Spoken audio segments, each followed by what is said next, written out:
adventurers, my name is Alexandra with the Bucket List Mermaid, and it is my goal to help you check off everything on your adventure bucket list. Today we are going to be going to one of the coolest and most unique national parks here in the US, and that is Arches National Park. Now, if you have gone to Arches National Park, you might feel a little bit overwhelmed because there are a lot of, as the name would suggest, arches. But which arches are actually worth your bucket list? Because when I went, I was a little overwhelmed. Everyone kind of has the same name. There are some that are very similar. I was getting confused. So therefore, that is why I'm making this video. I'm going to be going through and I'm going to be ranking all of the arches and showing you what they look like so that when you do go to Arches National Park, you can prioritize your time and you can figure out which arches you actually want to see. This is going to be great for people who want to maximize their time or they don't have a lot of time in arches and need to know which ones to actually put on their bucket list. Now, before we get started, let's just quick talk about Arches National Park. Now, this is a geological wonder located near Canyonlands National Park and Moab, Utah. And it offers over 2,000 arches. Now in this one, I'm not going to be ranking 2,000 arches. I'm just going to be ranking the notable ones that everybody likes to see and are the most popular. Now let's start and let's go over the most well-known arches in Arches National Park, if they are worth it, if you have to go hike to them, and we will rank them right at the end. So stick with me. Now number one, I have to say is number one is obviously Delicate Arch. This is the most iconic arch in Arches National Park, and it even is on some Utah license plates. Odds are, if you've seen Arches National Park, it is kind of the representation for arches. Now, I'm going to say something a little controversial, and I'm going to say that it was a little underwhelming. I had this big, huge expectations for Delicate Arch, and it was wonderful. However, it is crowded. It is popular for a reason. It's the one that everybody always recommends. It's the one what arch should I see at Arches National Park? Delicate Arch. So that means that everybody and their grandma is there as well. Now, I saw it in two different scenarios. There was like a little parking lot where you could park and then you could kind of walk to a little viewpoint. And no joke, it was very tiny, very, very tiny. The other option is you can hike to it. It's a moderate hike, about 3.2 miles, and not that bad of elevation gain. It can get hot and it is crowded. And it takes about 2 to 3 hours to do this hike. Now, the parking situation was so stressful. I actually tried to do this hike several times and couldn't actually do it because I just flat out just couldn't find a parking spot. So that is why I have the controversial opinion that although Delicate Arch is very cool, I think you should also give the other arches a chance as well. Now, if you do want to see it and you're like, please, I do want to see the Delicate Arch, I would recommend going very early in the morning so that you can get a spot and see the sunrise over it. It is pretty cool. I'll give it that. It is cool for astrophotography, and it's also very cool just like see the mountains all in the back, but you need to go during sunrise. You could try to go at sunset. However, it is going to be more crowded. And next one, Landscape Arch. This is in the Devil's Garden area. Now, the Landscape Arch does not lie on that primitive loop. It's actually just like a 1.9 quick out and back, and the trails are very well marked. It's very easy to find. It is a little popular, so definitely go during that like sunset time, maybe in like fall or spring, just so you can avoid the crowds. However, this Landscape Arch is beautiful, and I mean that it's just kind of different than any other arch that I saw at Arches National Park because it's so thin and long, and I can't believe that it's still there. Fun fact, it's actually the longest natural arch in North America. It is going to be popular, but it's going to be less popular than Delicate Arch. Now, number 3 on the most popular arches that you can see at Arches National Park is the Double Arch, not to be confused with the Double O that we will talk about later. Double Arch is in like the windows section, so a lot of arches are placed here. So if you don't have a lot of time or you're just driving through and you don't want to hike, I would actually recommend coming here because you get the most bang for your buck. However, so there's like the entire windows section with the north window and the south window and the turret arch. We'll talk about it. But on the opposite side, there's this thing called the Double Arch, and I'm not gonna lie, it's just grand, unique, and just so cool. The hike is really not that bad. It's like less than a half a mile, all flat. You will not get fatigued on this hike going to see Double Arch, and honestly, it's just beautiful. Don't care how crowded this arch is. I would see it every single time. So moving right across the parking lot of the Double Arch is the north and south windows.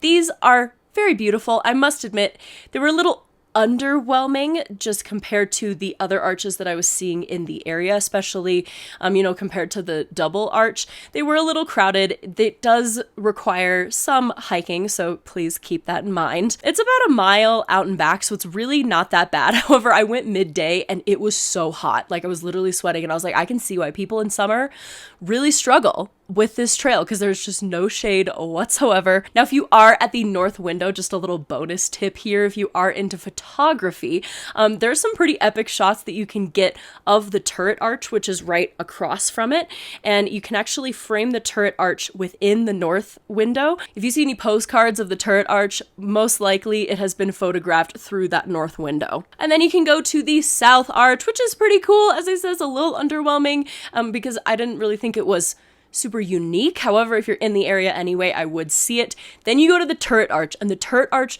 looks like something from a Mars movie. Seriously, like, I was like, I don't even think I'm on Earth at this point. So definitely go to the turret arch. That one is so recommended, so cool, and it's right there. So the next arch that we're going to focus on is actually down the road a bit, and this is the Sand Dune Arch. Now, sometimes this gets overlooked a little bit by like the double arch and the window section and all of the delicate arches and everything. However, I really, really liked it. I felt like I was in an Indiana Jones movie. It was an easy hike, but you can actually go around and see another arch, so there is some hiking options here. However, you like go through this really thin thing of walls, and then there's just like sand everywhere, and then you go in, and what I like about it is it's normally shaded because it's kind of like a slot canyon.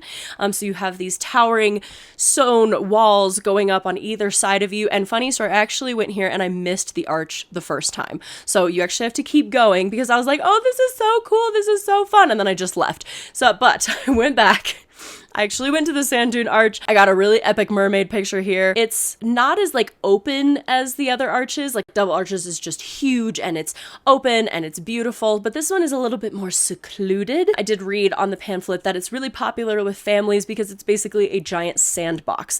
So would 100% recommend going to that one just because it's unique and it's different from all the other arches. It's only like 0.4 miles. Probably take you like 15 to 30 minutes to go see the full thing. So those I felt were the most popular ones, like the ones where the parking lots are a little bit bigger, there's more space, there's more crowds. Now let's go into the hidden gem arches, the ones that probably you've never even heard of and probably a lot of people don't even hear of, but they are deserved to talk about nonetheless. Now, one of my favorites is the Double O. Now, this is not Double Arch.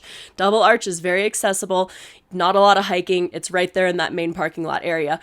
Double O takes a little bit more effort to get to, and that is because it is on the primitive loop of the Devil's Garden Trail. Now, really quickly, Devil's Garden, because we're going to be talking about it a lot, because there's a lot of hidden arches on this hike. Basically, it's like a giant loop, which is a very well-maintained up to basically about Landscape Arch. Once you get to Landscape Arch and you keep going all the way to the other arches, it does get a little iffy. The route is not marked well. As I said, if you do want to go watch my vlog where I got lost, definitely go check that out. I also made an entire guide for all the mistakes that people make in Devil's Garden because it is an adventurous trail. It's not just a simple you climb up a mountain on a well-maintained trail and then you climb back down.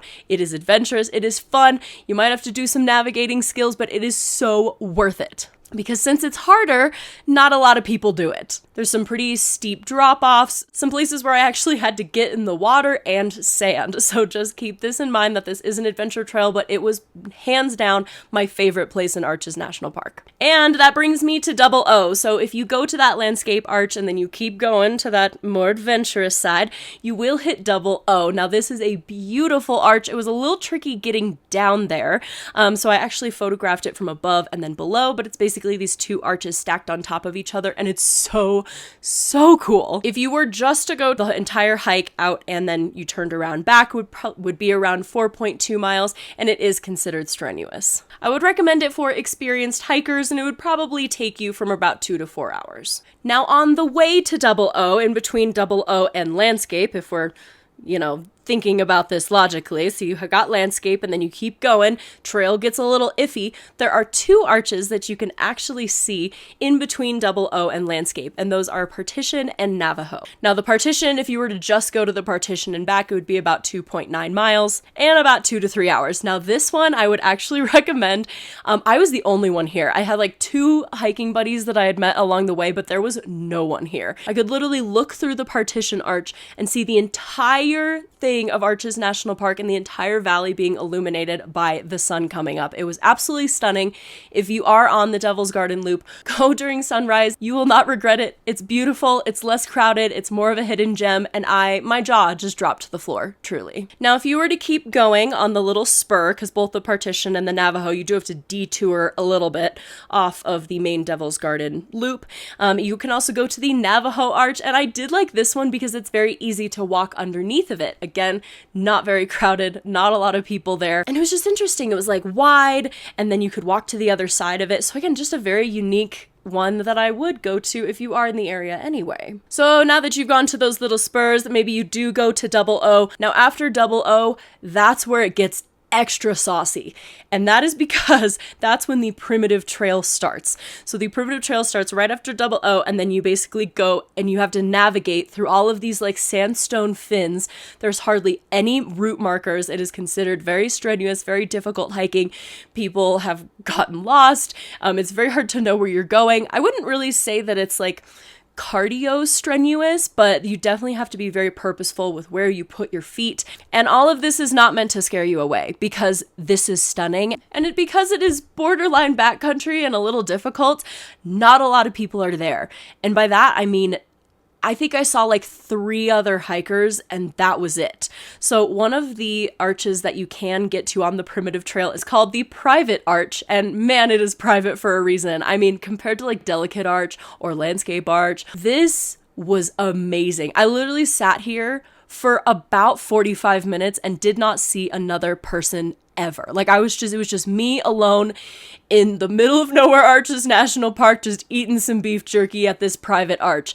10 out of 10 recommend. So fun. Now, once you have navigated your way through these sandstone fins and you are back on the main trail, there are 2 other arches that you can see that are on that well-maintained paved trail by Landscape Arch, and that is the Pine Tree Arch, which is really cool, and I really liked it because if you look through the arch, you can actually see the rest of the Primitive Trail, and you can see those sandstone fins through the arch, which is really cool. So I liked that one better than the Tunnel Arch, which is the other one. Tunnel Arch looked like an arch, was really cool, but if you're looking at arches all day, it is kind of underwhelming. However, if you're right there, it's a very short detour, very short spur off of the main trail to Landscape Arch. Now, going out of the Devil's Garden area, the entire scenic road of Arches National Park actually ends at Devil's Garden. So as you are coming back, there is a little pull-off. Now, it's very easy to miss if there's nobody there. The first time that I went, there was nobody there, and there's not really a defined trail. However, if you do get a map, there's this thing called the Skyline Arch, which is pretty fun to go to, especially if there is no one there. You basically would just go off into that pull-off and you will see it right away. Very distinctive and can be a nice little one on your bucket list. As I said, compared to like Double O and ones that are more unique, it might be a little underwhelming. However, if you're driving through, it's really not that far of a hike. It's more of like just a stroll up some rocks and then you see it and then you're good. And last but not least, the Tower Arch is another one for people who are looking to hike, are looking to get more into like the nitty-gritty of Arches National Park and maybe avoid some crowds. This is a strenuous about 2.5 mile hike. This is recommended for hikers who do want to go off the beaten path and want a more serene and peaceful Arches experience. Woo! Okay. That was a lot of information. However, those are the most notable arches in Arches National Park. So now let's go through and rank them. Obviously, this is going to be a subjective list, but I spent a lot of time in Arches National Park and even more time writing about Arches National Park because it's so cool. And the point of all of this is to maybe give you some insight on what to prioritize. Maybe go look at some pictures, go see which one you're like, ooh, that one I could probably skip if I don't have time, but that one I'm definitely gonna hit. So here are all the 14 arches that I have just mentioned, all ranked for your bucket list. Number 1, I'm sorry, I have to go with Double Arch. I love it. It's accessible, it's easy to get to, it's just beautiful, it's grand, it's big. love it. Number 2, Landscape Arch. Oh my gosh, it's just wonderful. They do have a very good trail going to it, so it's pretty accessible, but you still get a good hike in there. I don't know, I just feel like it's gonna fall, and you just need to see it before that happens. I think that one should have been named Delicate Arch. That one looks way more delicate than actual Delicate Arch. It's like so pencil thin. Number 3, Partition Arch. Specifically at sunrise. You need to go at sunrise. It is off the beaten path. It's beautiful. There's not as many crowds as the more popular ones. Number 4, the Sand Dune Arch. That has to go with that one just because it's so unique, and the surrounding area around the arch is cool too. I literally felt like Lara Croft, and that's why it gets a higher ranking on this list. Absolutely love it. It's all about the experience, not just the arch. Number 5, Delicate Arch. I have to put it a little higher on this list just because it is the most popular. Gonna be honest, it was not my favorite one, but you can tell me, is my saltiness towards Delicate Arch warranted? Let me know in the comments if you thought it was like the most amazing thing ever. I do want to hear your opinion on Delicate Arch. Number 6, Turret Arch. It's like something out of another planet, and you really can't beat that. Number 7, Double O. It is very beautiful. It is a little harder to get to, and the arch itself, I think, is vaguely overshadowed by the Double Arch as far as grandness. However, it is still beautiful nonetheless. Now, number 8, the North and South Window. It's accessible to get to. It is beautiful, but it is a little crowded. Number 9, the Tower Arch. It is beautiful. It is secluded. It is off the beaten path. The only thing that is a little annoying is that